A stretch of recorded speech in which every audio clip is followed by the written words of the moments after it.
shuka chini. Sasa na peji. Sasa kwenda hivi maana yake ndio inabidi uwai ili hiki hakina mtu, si ndio? Na hiki hakina mtu. Yaani wewe ndio umenisaidia, yani umenielekezea, utafikiri yani safi mpaka la. Mpaka unao kikubwa. Maana yake wewe atakuja mtu mwingine atamuuzia hiki. Ila kama unataka, kama unataka kwenda hivi, sawa? Unaweza kuchukua tokea kule chini. Ani wewe ndio sikutaki nimesema. Unataka atoke hivi, yani awe na kimoja kwenda kule. Basi sio mbaya. Nimepaelewa mpaka nitamani kakope kwenye kikoba. Hapa viwanja uhakika. Yaani mshindi wenyewe. Hapa mpaka pale. Alafu uende hivi. Kwanza ni kikubwa. Wewe unaona mwenye kijiti kilivyokaa hapo.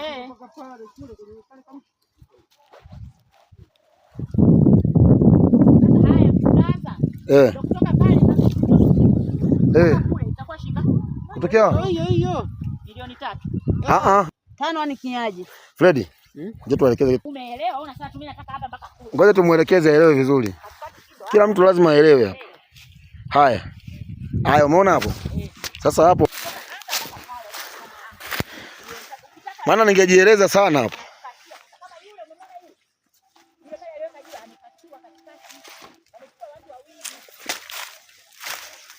Viwanja vizuri, vikubwa, shindwe wewe. Si tuko site hapa. Ila hamna. Ili ufiki